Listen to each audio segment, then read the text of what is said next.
பூமியின் மேற்பார்ப்புகளை கண்காணித்து தகவல்களை சேகரிப்பதற்காக உருவாக்கப்பட்டுள்ள நிசார் செயற்கைக்கோள் வரும் ஜூலையில் விண்ணில் ஏவப்பட உள்ளதாக இஸ்ரோ தெரிவித்துள்ளது.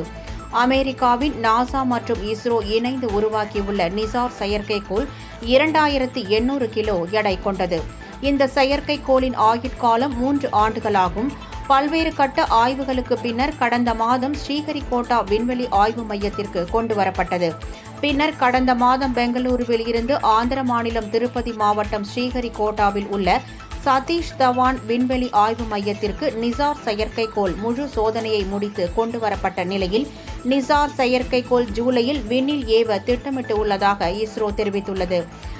GSLV Mark II ராக்கெட்டில் பொருத்தப்பட்டு பூமியில் இருந்து 747 கிலோமீட்டர் சுற்றுப்பாதையில் நிலைநிறுத்தப்படுகிறது.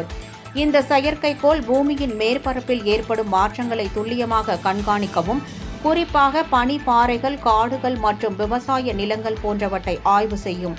அத்துடன் நிலநடுக்கம், நிலச்சரிவு, எரிமலை வெடிப்பு போன்ற பேரிடர்களை கண்காணிக்கவும் அவற்றின் தாக்கத்தை குறைக்கவும் நிசார் செயற்கைக்கோள் உதவும் என்று கூறப்படுகிறது.